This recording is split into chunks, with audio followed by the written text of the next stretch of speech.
اللہ نے کہا میں نے پیدا ہی کیا عبادت کے لیے. تو کیا 24 گھنٹے روزہ رکھتے ہیں؟ کیا 12 مہینے روزہ رکھتے ہیں؟ کیا ہر وقت 24 گھنٹے نماز پڑھتے ہیں؟ نہیں. یہ نماز، روزہ، زکوٰۃ، حج یہ عبادات تو ہیں. وہ اصل عبادت ہے بندگی، اطاعت، غلامی، جو ہمہ وقت ہے، ہول ٹائم، ہمہ جہد، ہمہ وجود اللہ کی اطاعت. البتہ اس میں ایک چیز کا اضافہ کیجئے، اطاعت مجبوراً بھی ہوتی ہے. آج سے 60 سال پہلے انگریز حکمران تھا ہم پر، ہمیں اس کی اطاعت کرنی پڑتی تھی، لیکن ہمیں انگریز سے محبت تو نہیں تھی نا. اسی طرح بنی اسرائیل غلام تھے آل فرعون کے، حکم تو مانتے تھے، بیگار میں پکڑے جاتے تھے، کام کرتے تھے، جانے بھی دیتے تھے، لیکن وہ فرعون سے محبت تو نہیں کرتے تھے نا. لہذا عبادت جب اللہ کی ہوگی وہ صرف اطاعت نہیں ہوگی بلکہ محبت کے ساتھ ہوگی. اطاعت کی جائے ہمہ وقت، ہمہ تن، ہمہ وجود، لیکن انتہائی درجے میں اللہ سے محبت کے ساتھ.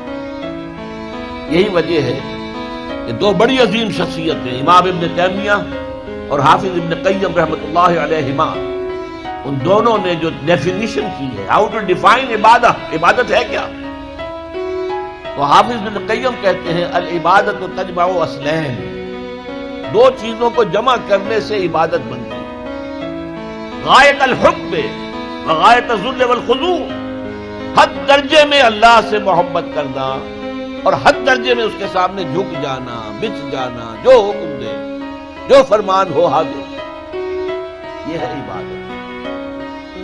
البتہ یہ ہے، نوٹ کیجئے، عبادت کا چونکہ جسم ہے وہ ہے اطاعت. جیسے میرا یہ جسم ہے 2.5 من کا وزن ہے، لیکن اس کی اصل حقیقت وہ جان ہے. وہ جان نہ ہو تو جلد از جلد نہلا کے دھلا کے کفن پہنا کے قبر میں اتار دیں گے کہ کہیں خام خواہ جسم جو ہے جل سڑ نہ جائے. اصل شے جان ہے. جان تو نظر نہیں آتی، نظر تو جسم آتا ہے. لہذا اطاعت کا جو جسم ہے وہ ہے عبادت کا جسم ہے اطاعت، وہ نظر آتا ہے. اللہ کا حکم ہے نماز پڑھو، نماز پڑھتے نظر آتا ہے کہ نہیں؟ اللہ کا حکم ہے روزہ رکھو، ہم نے روزہ رکھا تو سامنے والوں کو معلوم ہو گیا کہ نہیں کہ روزہ رکھا. اللہ کا حکم ہے زکوٰۃ دو، تو ہم زکوٰۃ دیتے ہیں تو لوگوں کو پتہ چلتا ہے کہ ہم نے زکوٰۃ دی ہے. اللہ کا حکم ہے کہ اگر صاحب استطاعت ہو تو حج کرو، تو جب ہم حج کرتے ہیں لوگوں کو نظر آتا ہے کہ ہم حج کر رہے ہیں. لیکن یہ عبادت تب بنے گی جبکہ اس میں حد درجے کی محبت شامل ہو جائے. الا لا ایمان لمن لا محبت له، الا لا ایمان لمن لا محبت له، الا لا ایمان لمن لا محبت له. جس میں یہ محبت نہیں ہے اس کا کوئی ایمان نہیں. محبت اللہ کی نمبر 1 اور محبت اس کے رسول کی نمبر 2، یہ دونوں محبتیں ہوں تو ایمان ہے، ورنہ نہیں. قرآن میں فرمایا گیا والذین آمنوا اشد حبا للہ، اشد حبا للہ. اشد کا لفظ آپ جانتے ہیں شدید ترین. جو واقعی صاحب ایمان ہے وہ شدید ترین محبت کرتے ہیں اللہ کے ساتھ. اور رسول نے اپنے بارے میں فرما دیا بہت خوبصورتی سے، لا یؤمن احدکم حتی اکون احب الیہ من والدہ وولدہ والناس اجمعین. تم میں سے کوئی شخص مومن نہیں ہو سکتا جب تک کہ میں اسے اس کے باپ سے، اس کے بیٹے سے اور تمام انسانوں سے زیادہ محبوب نہ ہو جاؤں. یہ محبت روح ہے، نظر تو نہیں آتی. نظر آئے گی اطاعت، کہ آپ نے اللہ کا حکم مانا، رسول کا حکم مانا. لیکن یہ اطاعت عبادت تب بنے گی جبکہ اللہ کی محبت کے جذبے سے سرشار ہو کر اللہ کی اطاعت کی جائے. چنانچہ قرآن میں اس کی بڑی عمدہ مثال ہے. جب حضرت موسیٰ علیہ السلام پہلی مرتبہ فرعون کے دربار میں پیش ہوئے تو فرعون نے مذاق اڑایا کہ یہ آیا ہے، یہ موسیٰ اور یہ ہارون اس کا بھائی، اور یہ ہم پر حکم چلانا چاہتے ہیں.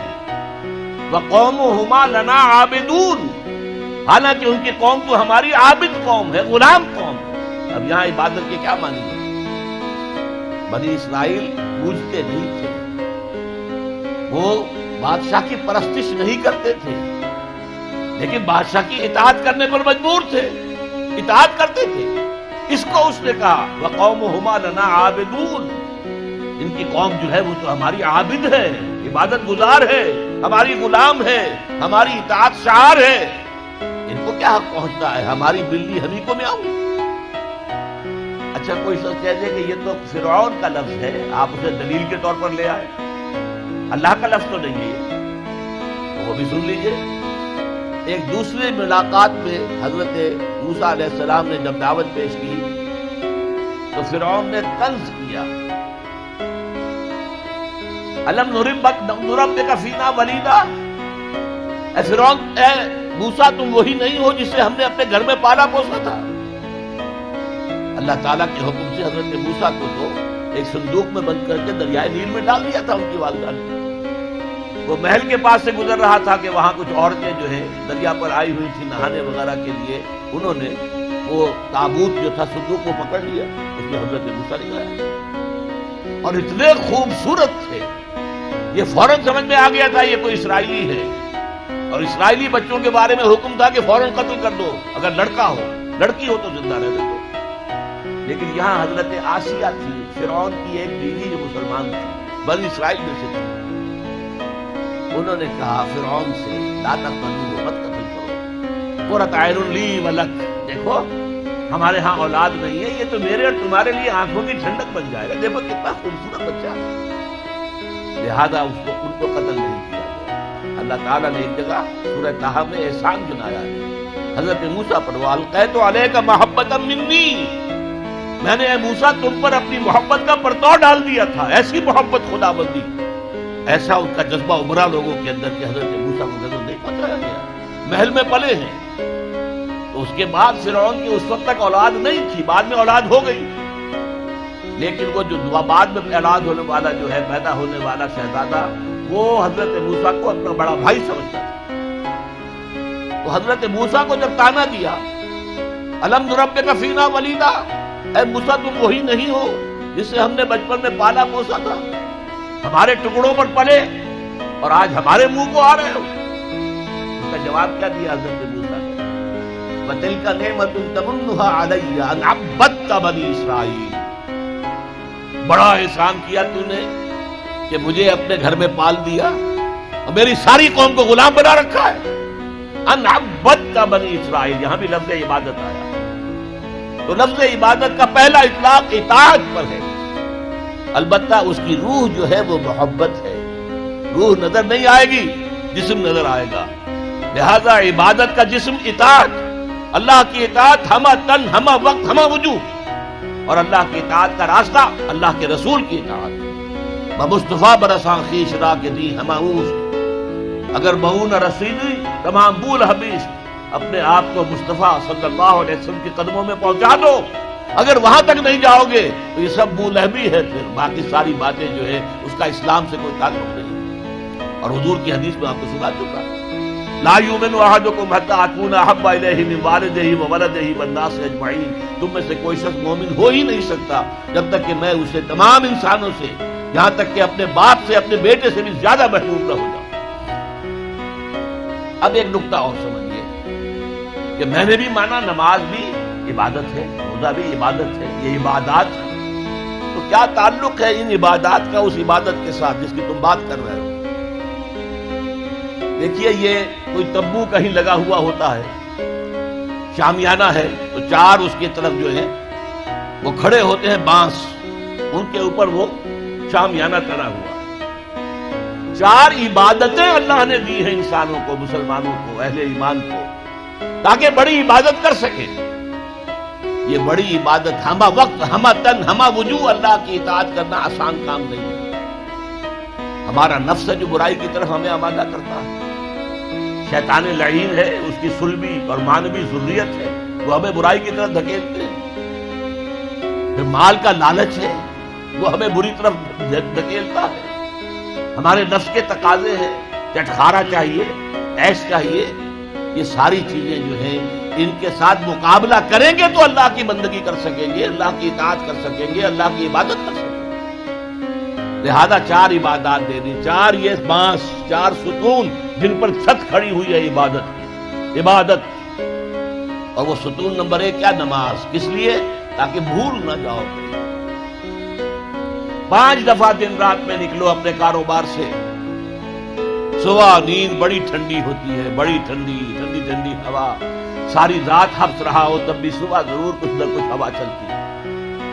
مریض ساری رات تڑپتا رہا ہو لیکن صبح کے وقت آ کر اسے کچھ نہ کچھ سکون آتا ہے۔ تو فجر کی نماز کی اذان ہو گئی ہے، سن لی ہے، لیکن لیٹنے کو جی چاہ رہا ہے۔ اس کے خلاف جد و جہد کریں گے، اپنے نفس کے خلاف، تبھی تو اٹھیں گے نا۔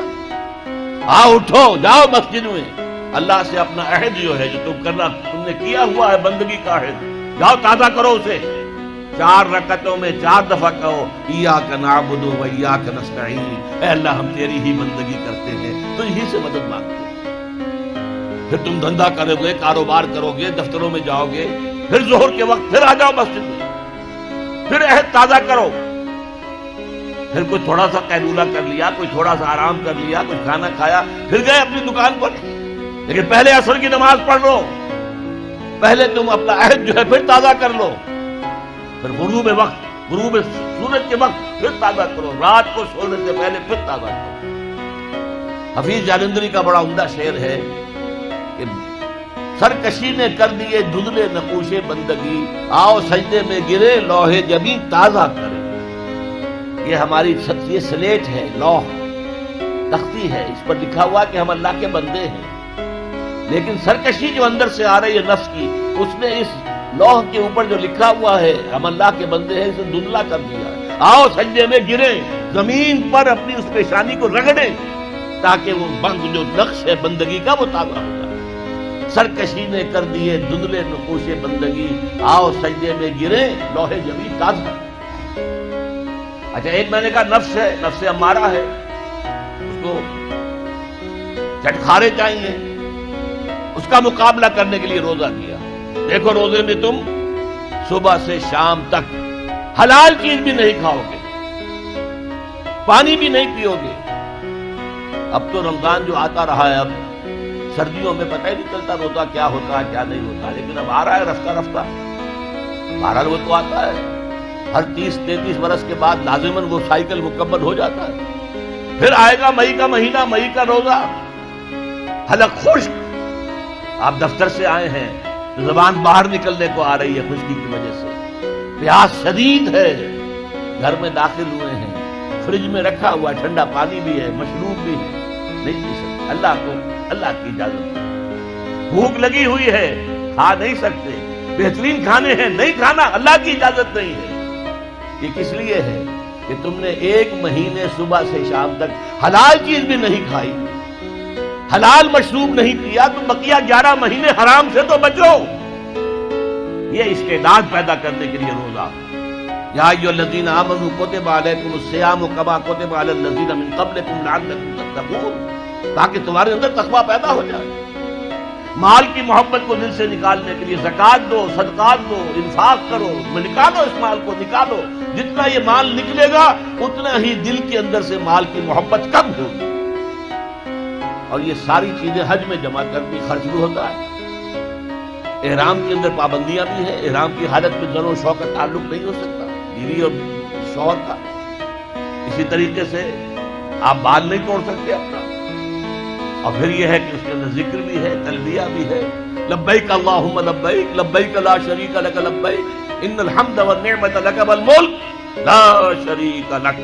یہ ترانہ جو ہے حمد کا اور ترانہ توحید وہاں پر پڑھا جا رہا ہے۔ تو کیا مطلب بات سمجھ میں آئی؟ یہ 4 عبادات اس لیے دی ہے کہ وہ بڑی عبادت ہم کر سکے، کہ ہم سے کہیں اللہ کے کسی حکم کے خلاف کوئی حرکت سرزد نہ ہو جائے، ہر وقت ہمہ تن ہمہ وقت ہمہ وجوہ اللہ کی بندگی، اللہ کی اطاعت۔ اب تیسرا نقطہ ذرا کڑوا ہے، اب تک کی باتیں تو آپ کو اچھی لگی ہوں گی، اب کڑوی بات ہے۔ یہ اطاعت اللہ کو مطلوب ہے، کلی اطاعت، جسے آپ کہتے ہیں نا پیکج ڈیل، بھائی یہ معاملہ اس طرح نہیں ہوگا، یہ پیکج ہے، ٹیک اٹ اور لیو اٹ۔ اللہ کہتا ہے یا میری اطاعت کرو تو ہمہ تن کرو، ہمہ وقت کرو، یہ نہیں کہ کچھ میری اطاعت کر لی، کچھ نفس کی اطاعت کر لی، کچھ کسی اور کی اپنے برادری کے رواج کی اطاعت کر لی، نہیں۔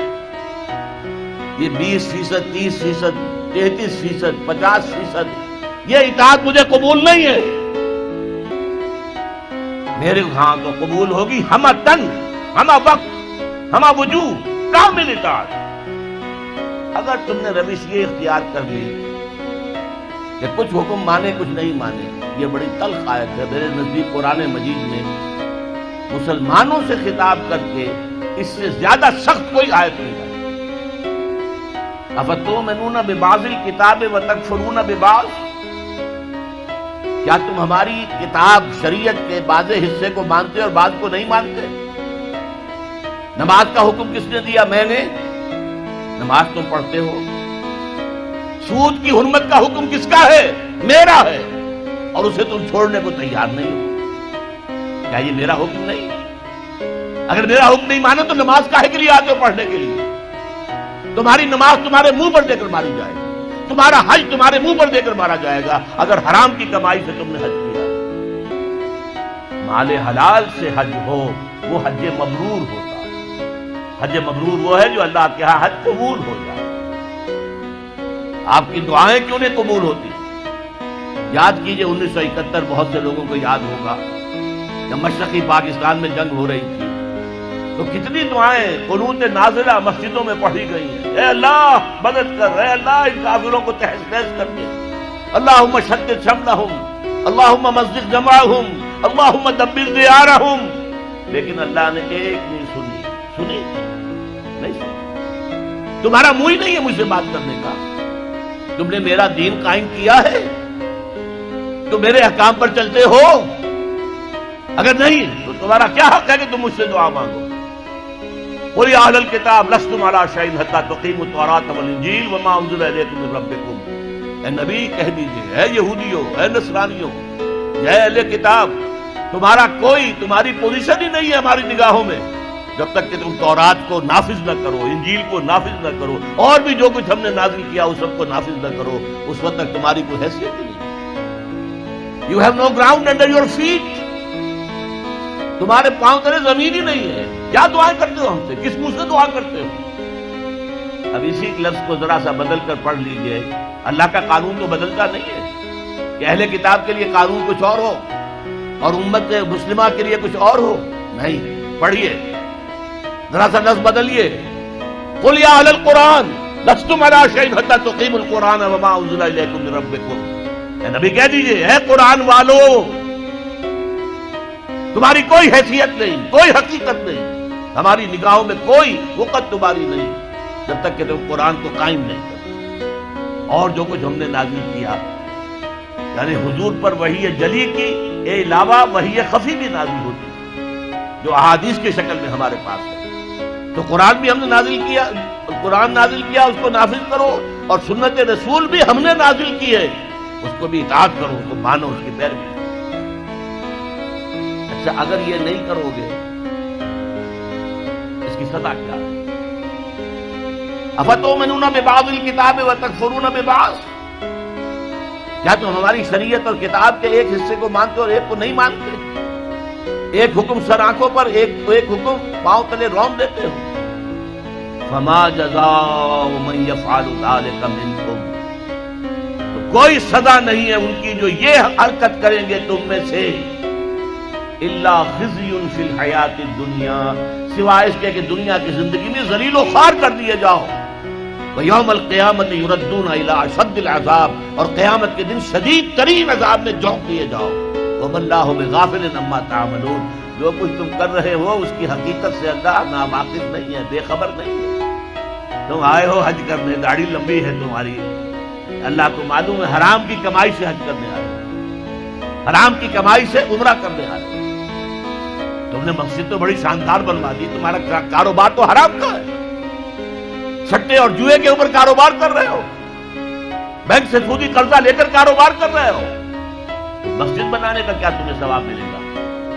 اللہ تعالیٰ کو تو نفقات جو ہیں، صدقات و نفقات صرف وہ قبول ہیں جو پاک اور حلال کمائی سے ہو۔ حرام کی کمائی سے تم نے کچھ بھی لٹا دیا ہو، اللہ کو ایک ڈھیرے کی اس کی قوت نہیں۔ اب اس میں دو سزائیں بیان کی، فما جزاء من یفعل ذلک منکم الا خزی فی الحیات الدنیا، تم میں سے جو کوئی بھی یہ حرکت کرے گا کہ دین کے ایک حصے پر عمل ایک پر نہیں، اس کی سزا اس کے سوا کچھ نہیں ہے کہ دنیا کی زندگی میں ذلیل و خوار کر دیے جائے.